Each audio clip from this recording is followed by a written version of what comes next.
चूंकि इसमें जो बॉन्ड की समस्या आती है, रिन्यूअल होता है, तो उसके लिए एक समस्या आती है एक विद्यालय से दूसरे विद्यालय जाने में। तो ठीक है, आप लिस्ट जारी कर दीजिए और इसको आप इस प्रक्रिया को जून में ही करिएगा, जून में ही विद्यालय अलॉट हो, 16 जून से ही हमारा अनुदेशक नए विद्यालय में जाए। लेकिन जब एक चीज मिल जाए, जैसे अभी शुक्ला जी ने कहा कि दूध का जला छाछ भी फूंक कर पीता है, तो चूंकि इतनी बार आश्वासन मिल चुका है तो कहीं ना कहीं विश्वास डगमगाता है और हम लोगों के साथ भी विश्वसनीयता की संकट आ जाती है कि आपने कहा और नहीं हुआ, तो कहीं ना कहीं लोगों के अंदर विश्वास की कमी आती है। और ये उनकी गलती नहीं है, उनका सोचना जायज है, इससे मैं सहमत हूं, क्योंकि किसी बात को आप बार बार कहिए और जब वो बात पूरा नहीं हो पाता है तो कहीं ना कहीं लगता है कि या तो मिस कम्युनिकेशन है या कहीं ना कहीं गलत जानकारी दी गई है, तो ये सब समस्या आ रही है। लेकिन हम आशा विश्वास कर कि 2025 जो नया साल आएगा अनुदेशकों का और शिक्षा मित्रों का, ये नया साल सबसे अच्छा और जोरदार होगा, ऐसा हमें लग रहा है। और ये दिसंबर का महीना में बहुत सारी चीजें पटल पे आ जाएगी और जल्द आ जाएगी, ऐसा लग रहा है। इस पे काम हो रहा है और हमें उम्मीद है, भरोसा है कि जल्द से जल्द इस पे इसके शासनादेश, क्योंकि अंतिम तो शासनादेश है। कितनी बात हुई, क्या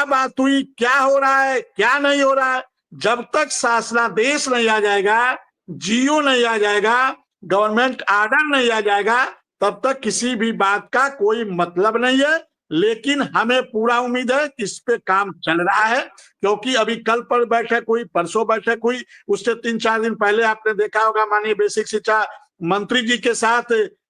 सुंदरम सर की बैठक हुई, डीजी मैडम की बैठक हुई। तो कहीं ना कहीं चीजें चल रही है, सब कुछ पॉजिटिव है, अधिकारी भी पॉजिटिव है, अधिकारियों को भी लगता है, उनके मन की भी इच्छा है, उनके मन में भी वेदना है, उनके हृदय में भी पीड़ा है कि अनुदेशक शिक्षा मित्रों की समस्या का जल्द से जल्द समाधान हो जाए। और ऐसा पहली बार सर 7 वर्षों के इतिहास में ऐसा पहली बार महसूस हो रहा है, चाहे वो डीजी मैडम हो, चाहे सुंदरम सर हो, चाहे हमारे डायरेक्टर सर हो, प्रताप सिंह बघेल सर हो, के अंदर पीड़ा है। जी सर, बिल्कुल बिल्कुल। शुक्ला जी, जो आप कह रहे हैं वही विक्रम सिंह कहते नजर आ रहे हैं कि लगातार बैठकों का दौर जारी है,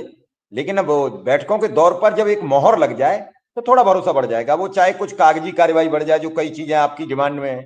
अगर 2-4 आर्डर निकले तो लोगों को लगेगा कि 8 दिन में मुख्यमंत्री जी की या 15 दिन में या 20 दिन में मुख्यमंत्री के साथ बेसिक शिक्षा मंत्री की बैठक हो जाएगी और कार्रवाई आगे बढ़ेगी। कुल मिला के आज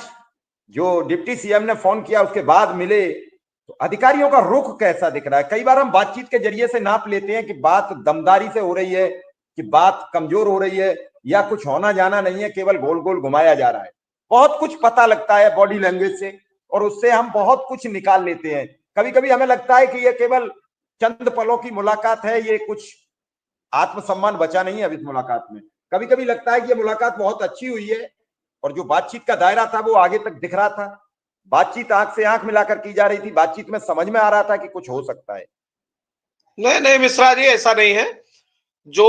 अभी इस बार जो प्रथम चरण से ही वार्ता चली है उसमें अधिकारियों की बातचीत से लगता है, माननीय मंत्री जी की बातचीत से लगा, जो बैठक हुई उसको सबने देखा, कोई एक ने नहीं देखा। और उस बैठक में उन्होंने सभी अधिकारी थे, अधिकारियों ने सपोर्ट भी किया और उन तमाम चीजों से निकल करके आया। और डीजी मैडम ने तो बड़ा स्पष्ट कहा है। और विक्रम जी, जो आप ज्वाइनिंग की बात कर रहे थे उस पर मेरी चर्चा हुई थी, मैंने उनको सुझाव दे दिया है कि आप आदेश कर दीजिए, आप सिस्टम में ले लीजिए, अभी 15 दिन का जो शीतकालीन अवकाश होगा उसी में आप विद्यालय ट्रांसफर कर दीजिएगा, इस विद्यालय से उस विद्यालय लोग चले जाएंगे, आपका उसमें कोई दिक्कत नहीं होगा, विद्यालय बंद रहेंगे, लोग जाके ज्वाइन कर लेंगे, क्यों प्रधानाध्यापक स्कूल में रहता ही है तो कोई दिक्कत नहीं है। ये चर्चा के दौरान मैंने अपने विचार उनके साथ शेयर कर दिया है और इस पर उन्होंने सहमति भी जताया। उन्होंने कहा ये तो बहुत अच्छा है कि 15 दिन मेरे पास होंगे और 15 दिन में तो हमारे सारे काम इधर से उधर लोग हो जाएंगे। तो ये बात हमने कह दिया है, वो लंबा करें वो अलग विषय है, लेकिन अगर वो आदेश कर देते हैं तो जो अभी 15 दिन में 10 दिन बाद हमारी छुट्टी होगी और उस छुट्टी का लाभ में ये हो जाएगा कि लोग अपने एक दूसरे विद्यालय में बड़े आराम से चले जाएंगे, ट्रांसफर में कोई समस्या नहीं होगी। तो इसका हल ये है और दूसरी बात उन्होंने जो आर्थिक बात हमारी है, सबसे बड़ा विषय हमारा पैसे का है और पैसे